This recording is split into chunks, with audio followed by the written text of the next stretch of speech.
तो dear student, आपका बहुत बहुत स्वागत है। ठीक है, तो आज कोशिश रहेगी कि पूरा का पूरा जो सिलेबस है उसको फिनिश कर दिया जाए और फिर आपको क्वेश्चन आंसर का वीडियो देंगे। मतलब कि जो डीपीपी बनाने के लिए देंगे उसका पहले से आपको थोड़ा थोड़ा हिंट दे देंगे कि कैसे कैसे आपको संधि जोड़ना है और तोड़ना है। अभी थोड़ा आप लोगों पे काम का प्रेशर कम दे रहे हैं क्योंकि आप में से 95% स्टूडेंट का स्कूल में एग्जाम चल रहा है, तो उसकी भी तैयारी करनी रहती है, फिर साथ में स्कूल है, ट्यूशन है। ठीक, तो किसी भी बात की टेंशन नहीं लीजिए, बहुत मजेदार वे में सिलेबस को फिनिश करने वाले हैं। तो कल आपको हमने संधि बनाना सिखाया था। तो स्टूडेंट देखिए, बोर्ड के एग्जाम में जब आप जाएंगे तो आपको यही जैसे यशः जोर गानम क्वेश्चन है, ये ऐसे दिया रहेगा। तो ये दिया रहेगा तो इसका आंसर ये नीचे वाला है यशो गानम। ठीक है, हम उजला कलर से यहाँ पे लिख रहे हैं, ये जो इसका आंसर है। तो आपको सिर्फ और सिर्फ यही लिखना है। ठीक, ये जो हम ये लिख रहे हैं अ प्लस विसर्ग प्लस ग, अ प्लस उ मिलके ओ बन गया, ग जुड़ गया, ये जो है ना बुआ हम लोग के समझने के लिए। ठीक, तो आप में से कुछ पूछ रहे थे कि क्या सर एग्जाम में ये अ प्लस विसर्ग प्लस ये भी लिखना है? ये नहीं लिखना है, आपको सिर्फ और सिर्फ आंसर लिखना है। ये अभी पढ़ा रहे हैं तो समझा रहे हैं, आप भी प्रैक्टिस कर रहे हैं इसलिए आप अभी लिख सकते हैं, लेकिन एग्जाम में लिखने की ये वाला कोई भी जरूरत नहीं। इसका जो आंसर है वही हम लिख देंगे। ठीक है, जैसे यहाँ पे आपको हमने बताया कि प्रथम जोर अध्याय का, तो प्रथम जोर अध्याय का प्रथम अध्याय होता है, तो वही आप क्या कीजिए यहाँ पे लिख दीजिए। ये सब कैसे अ प्लस विसर्ग हुआ, कैसे क हलंत हुआ, ये सब नहीं लिखा जाता है, समझ गए? तो इसका ध्यान में रखिएगा आप लोग। और ये जो क्वेश्चन था इसका हम कल क्वेश्चन आंसर की वीडियो में आपको बताएंगे कि कैसे बनता है। अब आपको हम डीपीपी इसलिए भी नहीं दे रहे थे क्योंकि आपका तो एग्जाम चल रहा था, और साथ में एक बार पूरा पढ़ा देते तो फिर सबका मिक्सअप क्वेश्चन देंगे। क्योंकि मिक्सअप क्वेश्चन देने से क्या फायदा होता है कि आपका दिमाग उतना ज्यादा कैच करेगा कि अरे ये कौन फार्मूला का क्वेश्चन होगा, ये कौन फार्मूला का होगा। एक ही फार्मूला पढ़ाते फिर क्वेश्चन देते तो आप तो ऐसे ही बनाते रहते। दिमाग चलाना जरूरी है। ठीक है, चलिए स्टूडेंट, अब पढ़ते हैं नेक्स्ट संधि जिसका नाम है रत्वम संधि या रुतवम संधि। तो सिलेबस में रुतवम लिख दिया है, किसी किसी बुक में रत्वम लिखता है, रुतवम लिखता है, बात एक ही है। ठीक है, तो घबराइएगा नहीं। कोई कोई टीचर रत्वम पढ़ा देते हैं स्कूल में, कोई रुतवम बोल देते हैं या कोई दोनों बोल देते हैं, सब एक ही वाला का नाम। इस संधि का मतलब क्या है स्टूडेंट कि विसर्ग को र हलंत करने का नियम। ध्यान रखिएगा, र करने का नियम नहीं और र हलंत करने का नियम। ठीक है, कि अगर ये जो रूल अभी आपको हम बताएंगे, अगर ये कोई भी क्वेश्चन अगर ये रूल को फॉलो करता है तो विसर्ग जो है वह र हलंत में चेंज हो जाएगा। ठीक है, अब रूल क्या कहता है कि यदि अ और आ के अतिरिक्त, तो अतिरिक्त का मतलब होता है अलावा। ठीक है, इसके अलावा मतलब इसको छोड़कर, तो यदि अ और आ को छोड़कर किसी भी अन्य स्वर के बाद विसर्ग हो, ध्यान रहे अ आ नहीं होना चाहिए। अभी तक आप संधि का जितना भी कॉन्सेप्ट पढ़े लगभग में क्या है, अ है, आ है, लेकिन यहाँ पे क्या है कि यदि अ और आ के अतिरिक्त एकदम स्ट्रिक्टली कहते हैं ना, ये है रेस्ट्रिक्टेड है, मतलब कि एकदम प्रतिबंधित है कि अ और आ नहीं रहना चाहिए। अ और आ के अतिरिक्त यानी अ और आ के अलावा किसी भी अन्य स्वर, मतलब अ आ के अलावा जितना भी स्वर है, जैसे ए है, ई है, ह्रस्वी है, दीर्घी है, ह्रस्व है यानी छोटी यू है, बड़ी यू है, ए है, औ है, ठीक, ये रहना चाहिए। किसी भी अन्य स्वर के बाद अगर विसर्ग हो, ठीक है, मतलब अ और आ भी स्वर है लेकिन वो नहीं रहना चाहिए, उसके अलावा कोई भी और स्वर रहता है और उसके बाद विसर्ग रहता है, और विसर्ग के बाद भी कोई स्वर रहता है, तो इसमें कोई नहीं है कि आ रहना चाहिए, कोई भी स्वर रहे, या वर्गों का तीसरा चौथा पांचवा वर्ण हो, तो या यर अलावा वह हो, तो विसर्ग का र हलंत हो जाता है। ध्यान से एक बार और समझिए, 90% ही घुसा आपके दिमाग में।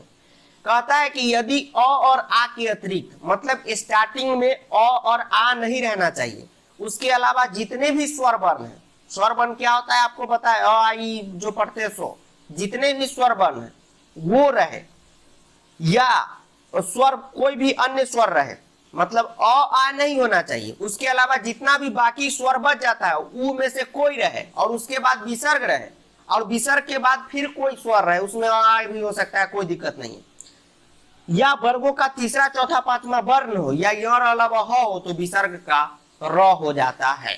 अब देखिए एक क्वेश्चन हम देते हैं, निह जोर वाला, अब बनाइए इसका, निह जोर वाला का बनाइए। निह जोर वाला का आपको बनाना है। कहाँ गया, हाँ बनाइए, निह जोर वाला का इसी रूल पे बनेगा। देखिए विसर्ग है, यस सर विसर्ग है, नी का उच्चारण कीजिए, लास्ट में क्या आ रहा है, नी, नी ई आ रहा है। अब बताइए कौन सा ई है, ये वाला ई है कि ये वाला ई है? तो आप कहेंगे सर हिर्सीकार लगा हुआ है, तो ये वाला ई है मतलब हिर्सीकार, ये वाला ई है मतलब दीर्घिकार। तो बताइए हिर्सीकार है मतलब ये छोटी ई जिसको हरस भी बोलते हैं, सॉरी हरस भी बोलते हैं, वो है। ई के बाद क्या है सर, विसर्ग है। उसके बाद देखिए क्या है, ब है। तो देखिए ई रूल पे लगाइए, यदि अ आ के अतिरिक्त मतलब अ आ के अलावा किसी भी अन्य स्वर के बाद, तो अ आ के अलावा कोई अन्य स्वर है, यस सर ई अन्य स्वर वर्ण है, ठीक है। उसके बाद क्या हो, तो उसके बाद विसर्ग हो, विसर्ग है, यस सर। उसके बाद कोई स्वर हो, तो देखिए तो उसके बाद कोई भी स्वर है, नो सर बहुत स्वर थोड़ी है।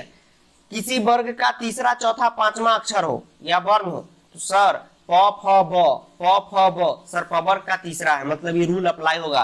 रूल क्या कहता है, विसर्ग का र हो जाता है, तो बस आपको क्या काम करना है, विसर्ग का र कर देना है। तो बाकी बात उसी तरीके से चीजों को उतारना है, उसमें कोई भी छेड़छाड़ नहीं करना है, क्योंकि हम लोग सिर्फ विसर्ग का चेंज कर रहे हैं, ये बात ध्यान में रखना है। क्या रूल पढ़ा रहे हैं, विसर्ग को रॉ करने का नियम, मतलब विसर्ग को ही अदलेंगे बदलेंगे, उसके अलावा किसी भी चीज में कोई भी छेड़छाड़ नहीं करेंगे, ठीक है। तो क्या हो जाएगा, र हलंत है, कहा गया मार्कर को, क्या हो गया, चलिए हाँ र हलंत है यहाँ पे, तो हम लोग सिंपल क्या कर देंगे, नी बला है तो विसर्ग का चेंज कर देंगे र में। तो आपको पता है कि निर्बल में र जो है ये बीच में लगता नहीं है, ऊपर इसका रेफ लग जाता है ऐसे, तो ये बन गया निर्बल, और लास्ट में यहाँ पे ये उनका है तो ये दे दिए, बन गया निर्बला, बन गया। कोई दिक्कत है, नो सर। अभी आपको हम एक और बताते हैं, जैसे रहे गुरु जोर, चाहे आप ये बना, हाँ गुरु जोर भवती बनाइए, गुरु जोर भवती बनाइए, इसका क्या होगा, गुरु जोर भवती, गुरु जोर भवती बनाइए। तो देखिए गुरु गुरु गुरु गुरु गुरु गुरु गुरु गुरु गुरु गुरु गुरु गुरु गुरु है, ये वाला है, अगर ये रहे तो छोटी यू कहते हैं और ये रहे तो बड़ी बड़ी यू है, यस सर। उसके बाद विसर्ग है और फिर भ है। तो देखिए अ आ के अतिरिक्त कोई भी स्वर है, यस सर उ अतिरिक्त स्वर है, अ आ नहीं है लेकिन है स्वर। उसके बाद विसर्ग है, यस सर प फ ब भ, सर प फ ब याद नहीं है सर, याद अगर नहीं है तो याद कीजिए, नहीं तो अगर तीसरा चौथा अगर गड़बड़ हो गए तो फिर आप लोग हमेशा क्या करिएगा, गड़बड़ कर दीजिएगा। देखिए प फ ब भ कैसा है, चौथा है, यस सर, तो रूल अप्लाई होगा, यस सर रूल अप्लाई हो जाएगा सर। तो रूल अप्लाई हो जाएगा तो क्या हो जाएगा, अ के अतिरिक्त कोई भी स्वर है, यस सर, उसके बाद विसर्ग है, यस सर, उसके बाद वर्गों का पांचवा है, यस सर, रूल अप्लाई होगा, विसर्ग किस में बदल जाएगा सर, र में बदल जाएगा। तो क्या हो जाएगा बताइए, इसका क्या हो जाएगा, तो गुरु और र हलंत ऊपर रेफ लग जाएगा, तो भगवती, ठीक ये हो गया। ये तो आप सिंपल सिंपल बना दिए, लेकिन ये जो संधि है स्टूडेंट रुतवम, ये थोड़ा सा पेचीदा संधि है। अब आप कहेंगे सर पेचीदा क्यों है, तो पेचीदा इसलिए है कि इसमें जो कुछ कुछ ट्रेडिशनल शब्द है उसमें ये सब चेंजेज अब रूल अप्लाई नहीं होता है, ऊपर रेफ लगने वाला, उसमें र जो है हूबहू लिखा जाता है। सर कैसे, थोड़ा सा हमको बता दीजिए, बता देते हैं। देखिए कैसे, जैसे हम आपको कहें, ये आप समझ गए जो अभी आपको हम एग्जाम्पल बताए हैं, इसमें आपको कोई दिक्कत बताइए, अगर कोई दिक्कत है तो बताइए, कोई इसमें दिक्कत, नो सर कोई दिक्कत नहीं, दिक्कत है तो हम उसको दूर कर देंगे, कोई दिक्कत है, नो सर कोई दिक्कत नहीं है। तो चलिए अब जैसे आपको हम बताते हैं, एक एग्जाम्पल आपको लेते हैं, एक एग्जाम्पल है हरि जोर अस्ति। तो ये में क्या होता है कि इसका प्रैक्टिस करना बहुत ज्यादा जरूरी है, कल क्वेश्चन आंसर बताएंगे, क्वेश्चन कराएंगे इसका, क्वेश्चन का वीडियो, तो उसमें इसका तो लगभग हर का हिंट दे देंगे, क्योंकि आपके ध्यान में रहना जरूरी है, ठीक है। देखिए हरी हरी, हर्षिकार आ रहा है मतलब छोटी, हरस जिसको बोलते हैं, अ के अतिरिक्त कोई भी स्वर है, यस सर, उसके बाद क्या है, विसर्ग है, उसके बाद अ आ गया। तो सर आप तो बोले हैं कि और आ के अलावा रहना चाहिए, तो स्टार्टिंग में अ नहीं होना चाहिए, बाद में हो सकता है। सर कहाँ लिखा है, देखिए यदि अ और आ के अतिरिक्त मतलब अ और आ के अलावा किसी भी अन्य स्वर के बाद विसर्ग हो और उसके बाद कोई भी स्वर हो, तो कोई भी स्वर हो तो स्वर ही है, तो विसर्ग का र हो जाता है। ठीक है, अब देखिए यहाँ पे कैसे कॉन्सेप्ट बनता है स्टूडेंट कि हरि जोर अस्थि है, यस सर, तो हरि हरि विसर्ग का र हो जाएगा, यस सर, तो ऊपर सर रेफ लग जाएगा, तो ऐसे लगा देंगे। कभी भी ऐसा वर्ड आपने लिखा हुआ देखा है? नो सर, ये तो गलत लग रहा है, बिल्कुल गलत है, ऐसे नहीं लिखेंगे इसको। हम लोग लिखेंगे कैसे, हरि जोर, सॉरी कैसे लिखेंगे, पेन कहाँ चल गया, ऐसे लिखेंगे। अरे सर ये तो नया चीज बना दिया, ऐसे क्यों लिखेंगे बताइए। देखिए कैसे लिखेंगे, हमने क्या पढ़ा, हमने रूल में स्टूडेंट ऐसा तो नहीं पढ़ा है कि ऊपर ऐसे रेफ लगाना है। हमने क्या पढ़ा कि र हलंत रहता है तब ये लगता है, इसलिए लगा रहे थे, र हलंत रहता है तब ये लगता है। लेकिन असली नियम क्या है विसर्ग को र हलंत करने का नियम? तो मान लीजिए कि हम ऐसे लिख सकते हैं इसको, देखिए अ आ के अलावा कोई भी स्वर है, अ आ के अलावा कोई भी स्वर है, यस सर, उसके बाद विसर्ग है, यस सर, उसके बाद कोई स्वर आ गया या वर्गों का तीसरा चौथा, सर पांचवा भी, हाँ यरलब भी आ गया, तो विसर्ग का किसमें परिवर्तन हो जाएगा, चेंज, सर विसर्ग का चेंज हो जाएगा आपको र में, र हलंत में। तो हम लोग ऐसे अभी तत्काल के लिए विसर्ग को ऐसे र हलंत लिख सकते हैं और अस्थि लिख सकते हैं, यस सर, क्यों नहीं लिख सकते हैं, लिख सकते हैं। अब देखिए र हलंत मतलब क्या हो गया सर, र इक्वल टू आप पढ़ाए हैं कल, र हलंत प्लस अ, क इक्वल टू क हलंत प्लस अ। अब देखिए र हलंत प्लस यहाँ पे अ सट रहा है, यस सर, तो दोनों मिलके क्या हो जाएगा सर, एक र हो जाएगा और बच गया कौन, ये, तो ये इसका हो गया ऐसे। तो ऐसे संधि हम लोग बनाएंगे।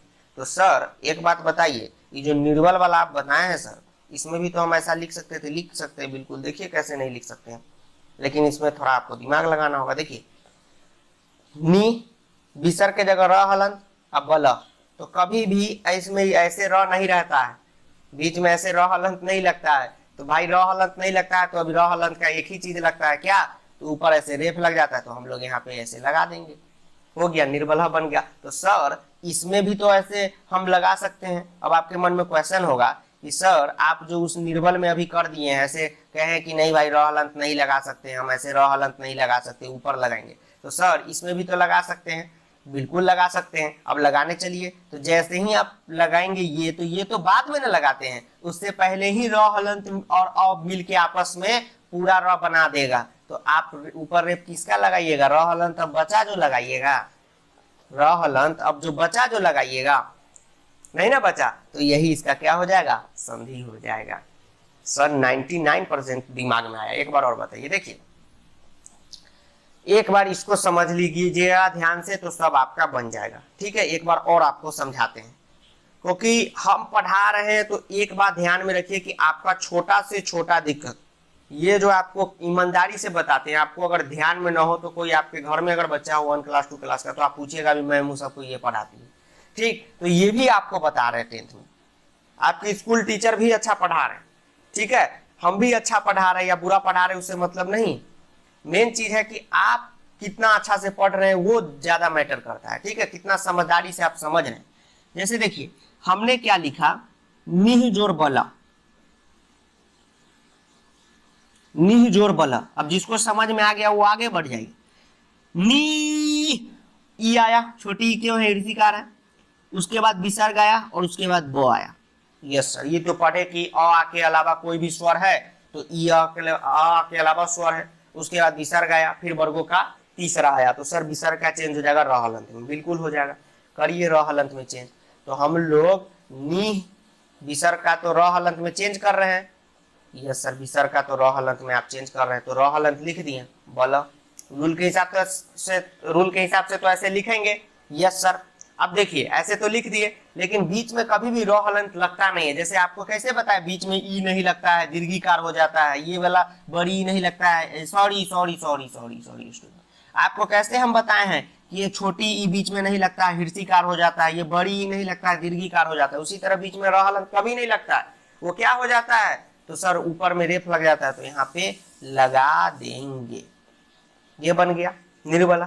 लेकिन ये जो एग्जाम्पल था हरि जोर अस्थि वाला में, इसमें क्या था आप देखिए, हरी हिरसिकारी है तो ये वाला, उसके बाद विसर्ग आया, फिर अ आया।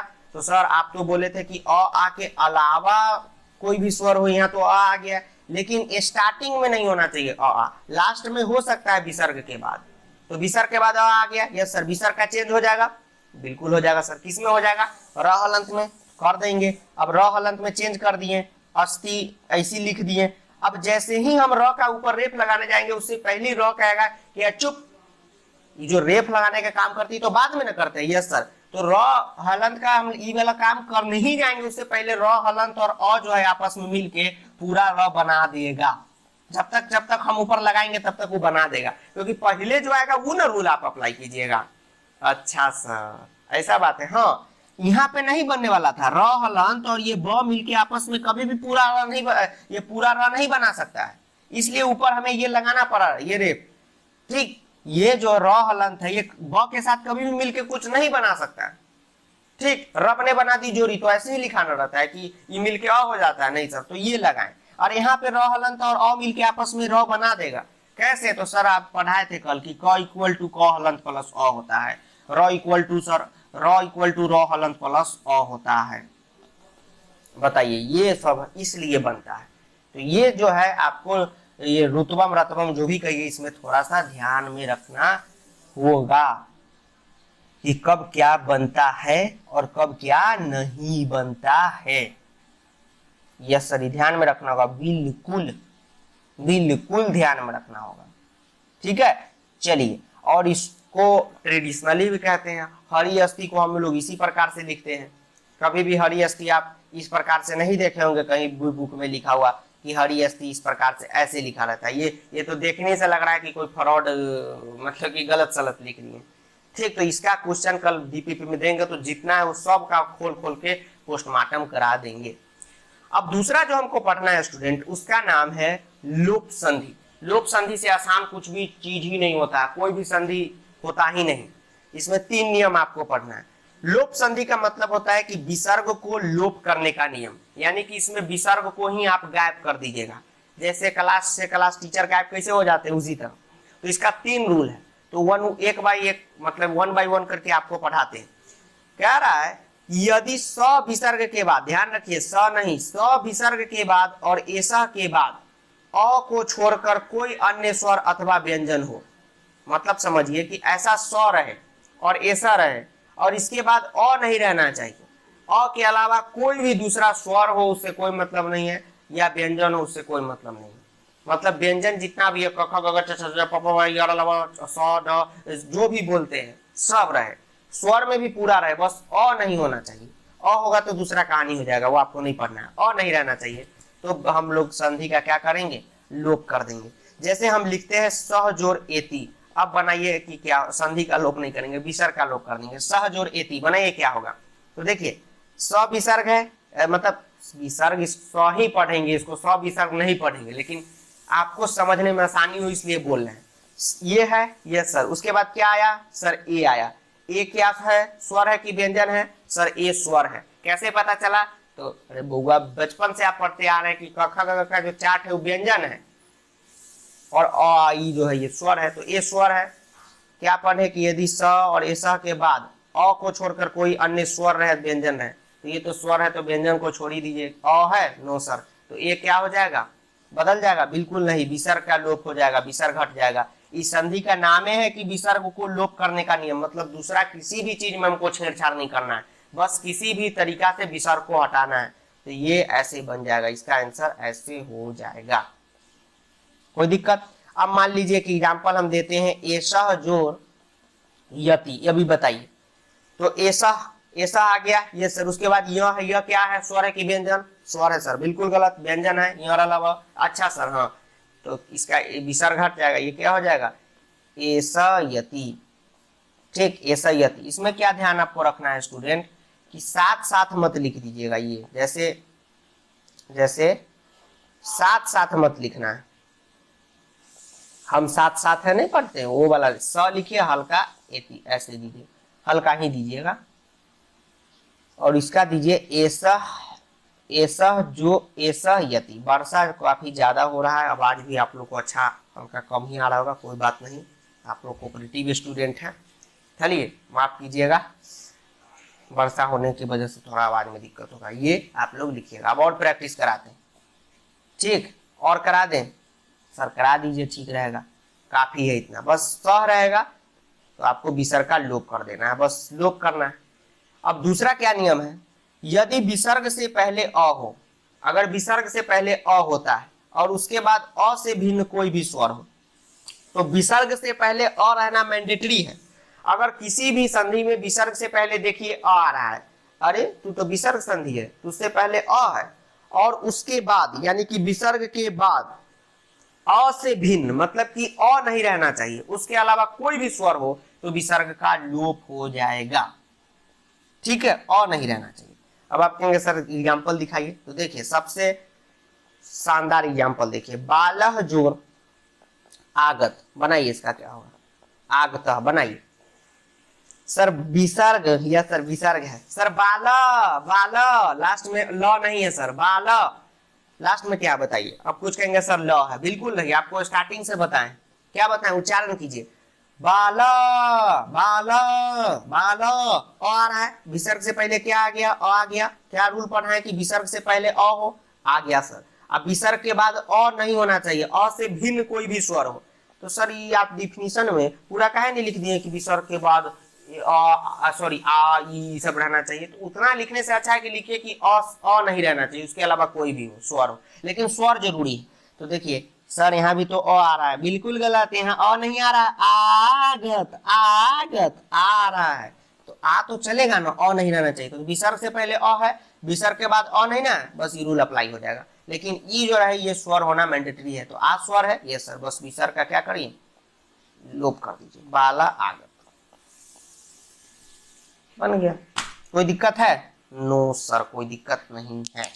अब चलिए सर एक बात बताइए, हाँ बोलिए, आगे बढ़िए सर, ठीक है। चलिए रूल कह रहा है कि यदि विसर्ग से पहले आ हो, ध्यान रहे विसर्ग से पहले आ होना मैंडेटरी है, उसके बाद कोई भी स्वर हो चलेगा, या वर्गों का तीसरा पांचवा अक्षर हो, या योर अलव हो, तो भी विसर्ग का लोप हो जाएगा। तो देखिए हम अगर आपको एग्जाम्पल देते हैं, देवा जोर इंद्र, बनाइए इसका क्या होगा, देवा जोर इंद्र, बनाइए देवा जोर इंद्र। तो देखिए देवा देवा, तो विसर्ग, विसर्ग कहां सर, ये विसर्ग भैया, ये वाला विसर्ग यहां लिखे, यस सर, और देवा आ रहा है, यस सर, तो विसर्ग से पहले क्या है, आ है, विसर्ग से पहले क्या हो, विसर्ग से पहले आ हो, उसके बाद क्या हो, कोई भी स्वर हो, वर्गों का तीसरा हो, उससे कोई मतलब नहीं है। ई आ गया, ईश्वर है सर, बाकी बात वर्ग उर्ग जाए बाहर में, ईश्वर है हो गया, तो विसर्ग का किसमें चेंज हो जाएगा, कुछ में चेंज नहीं होगा, लोप हो जाएगा। तो विसर्ग से पहले आ हो, सर ये लोपे का पढ़ा रहे, बिल्कुल विसर्ग से पहले आ हो और उसके बाद कोई भी स्वर हो, या वर्गों का तीसरा चौथा पांचवा अक्षर हो, या योर अलावा हो में से कोई वर्ण हो, तो विसर्ग का लोप हो जाएगा। तो विसर्ग से पहले आ है, यस सर, विसर्ग के बाद, अरे विसर्ग से पहले आ आया, कैसे आया ये पता है, यस सर, देवा में कहा देवा आया, उसके बाद कोई भी स्वर है सर, नहीं भी रहेगा तो वर्गों का तीसरा चौथा पांचवा अक्षर भी रहेगा चलेगा, योर अलावा भी रहेगा तो चलेगा, तो विसर्ग का लोप हो जाएगा। तो यहाँ पे तो स्वर आ गया, विसर्ग का लोप कर देंगे, ये क्या बन जाएगा, देवा, और हल्का हटा के ऐसे लिख देंगे इंद्र, बन गया, हो गया, कोई दिक्कत? No sir. अब चलिए अब नेक्स्ट संधि पढ़ते हैं, जो सिलेबस में आखिरी आपको पढ़ना है, जिसका नाम है स्वत्वम संधि, स्वत्वम संधि, ठीक है। सत्वम संधि का क्या नियम है स्टूडेंट, बड़ा सिंपल सा संधि है। विसर्ग को, ध्यान रहे एक चीज आपको बताने जा रहे हैं, विसर्ग को श श श, इसको कहते हैं तलाबे स, इसको मूर्धन्य स, और इसको दंती स यानी दंत स, ठीक। तो विसर्ग को तीनों स करने का नियम, तो तीनों स में स हलंत मतलब कि आधा स करने का नियम कह रहा है कि विसर्ग के बाद, यदि विसर्ग के बाद च हो, छ हो या स हो, तो विसर्ग को स हलंत कर देते हैं। अगर कोई भी क्वेश्चन में विसर्ग के बाद देखिए कि च छ और स आ गया, तो विसर्ग स में बदल जाएगा, ये तलाबे स में। यदि त ठ और मूर्धन्य स आ गया तो विसर्ग मूर्धन्य स में बदल जाएगा, और यदि क त थ आ गया तो, और या दंती सा आ गया, तो विसर्ग जो है दंत स में बदल जाएगा, ठीक है। अब देखिए आपको इसका जो है हम 5 से 7 क्वेश्चन कराएंगे ताकि आप आपका जो प्रैक्टिस है वो बन जाए। देखिए कह जोड़ चौरा, कह जोड़ चौरा। अब देखिए हमने क्या पढ़ा है स्टूडेंट कि विसर्ग के बाद क्या हो सर, च हो। देखिए विसर्ग के बाद च है, यस सर, लेकिन सर यहाँ तो च हलंत है, वहां तो च है नहीं, तो ये संस्कृत है इसलिए टाइप किया गया है, समझे, उसका कोई भी फर्क नहीं पड़ता है। विसर्ग के बाद च आ गया, यस सर आ गया, तो च आए या छ आए या ये वाला तालाबे स आए, विसर्ग का ये स हलंत में चेंज हो जाएगा। तो आपको विसर्ग का क्या करना है, स हलंत यानी आधा स में चेंज करना है। लीजिए बन गया। दूसरा देखिए रामा जोर ठकुरह, बनाइए इसका, आप ही बनाइए, रूल दिखाइएगा तब ना। देखिए यदि ट ठ स हो, तो यदि ट ठ स कहाँ हो तो विसर्ग के बाद। सर कैसे पता चला, ये एक ही बार लिखे हैं तीनों के लिए कि यदि विसर्ग के बाद च छ स हो तो ये, यदि ट ठ स हो तो ये, तो अगर ट हो तो ये वाला स हो जाएगा, तो ये वाला स हो जाएगा, बस बदल दीजिए, विसर्ग की जगह वो वाला सर आधा स, तो ऐसे लगाइए रामस ठकुरा, हो गया, बन गया, कोई दिक्कत नो सर। अगला बनाइए नमः जोर तुभ्यम, नमः जोर तुभ्यम। देखिए विसर्ग के बाद क्या है, तू है सर, तू है, तू से पहले क्या है सर, त है, तो यदि क हो, त हो, थ हो या दंत स हो तो दंत स में हो जाता है, तो क्या आ गया, त आ गया, तो त विसर्ग का किस में चेंज हो जाएगा सर, त में चेंज हो जाएगा सर, आधा त हो जाएगा सर, ये बिल्कुल बिल्कुल बिल्कुल आधा त हो जाएगा, त हो जाएगा, त तो है ही, तो विसर्ग का किस में चेंज हो जाएगा, आधा स में हो जाएगा, तो ऐसे हो जाएगा, समझे सर। ये वाला एक बार और बताइए, बता देते। देखिए विसर्ग के बाद क्या आया सर, त आया, तो कथी पढ़ाए, यदि क त थ हो विसर्ग के बाद तो ये दंत स हो जाएगा, तो दंत स हो जाएगा, ये सर, तो विसर्ग का किस में बदल दीजिएगा, दंत स में आधा स लगा देंगे। और एग्जाम्पल देखिए, राइटिंग ठीक कीजिए, हमको बोल रहे हैं कोई सर राइटिंग ठीक कीजिए, कर रहे हैं। बाला जोर सरती, देखिए राइटिंग हम लोग का गड़बड़ क्यों होता है, इसके पीछे का आप कहानी सुन लीजिए। होता क्या है कि पेन से लिखने का बहुत कम आदत है, ये जो अभी आपको ये पढ़ा रहे हैं अभी पेंसिल से, ठीक है, इलेक्ट्रॉनिक पेंसिल से, तो ये पेन ही है, समझ रहे हैं। हम लोग लिखते कैसे है जिंदगी भर, तो मार्कर से लिखते हैं जो इतना मोटा मोटा रहता है, यस सर, चौक से लिखते हैं, तो और पेन से लिखने में बनता ही नहीं रहता, इतना मोटा पेन पकड़ने का आदत हो गया है, समझे, इसलिए राइटिंग गड़बड़ हो जाता है टीचर का। फिर आपको अगर मार्कर पकड़ा देंगे तो आपका गड़बड़ हो जाएगा, समझ रहे हैं सर। मार्कर से ही स्क्रीन पे लिखिए ना, है लिखाएगा। देखिए विसर्ग आया, विसर्ग के बाद क्या आ गया सर, स ही आ गया, कोई दिक्कत नहीं है। यदि क थ और ये वाला स हो तो भी स ही हलंत हो जाता है, आराम से लगा देंगे, क्या हो जाएगा, बाला स सरित, बन गया, कोई दिक्कत है नो सर। देवाजोर षष्ठ, षष्ठ पढ़िए या खष्ठ पढ़िए, बात एक ही, हम लोग के बिहार में इसको खष्टी ही बोला जाता है। दुर्गा पूजा होता है ना, दुर्गा माँ का कैसे बोलते हैं, खष्टी है, खष्टी है, षष्ठी, कुछ लोग षष्ठी बोलते हैं, खष्टी बोलते हैं, बात बराबर है। तो देखिए विसर्ग आया, विसर्ग के बाद क्या आ गया सर, यही वाला स ही आ गया, कोई दिक्कत नहीं है। क्या पढ़ाएं, यदि विसर्ग के बाद ट ठ और ये मूर्धनी स हो तो ये मूर्धनी स हो जाता है, स हलंत, तो वही बदल देंगे, देव स और वो बाकी उसी तरह जो है उसको लगा दिया जाएगा। बहुत स आ गया सर, इसमें आ गया बन गया। तो इसी तरह आप लोगों को बनाना है, ठीक। ये जो है ध्यान में रखिएगा, ये बहुत सतवम इजी है, एक ही साथ लिख दिए कि विसर्ग, यदि विसर्ग के बाद च छ स हो तो ये, और यदि ट ठ स हो तो ये, और यदि क थ स हो तो ये हो जाता है चेंज। तो ये जो है ये चेंज वाला है, ये लाल कलर से घेर दिए, सब चेंज हो जाएगा, ठीक। अब 10th के बच्चे एक साथ तो लिखेंगे तो इतना तो आप समझ ही रहे हैं, ज्यादा कंफ्यूज मत होइए, मिलते हैं।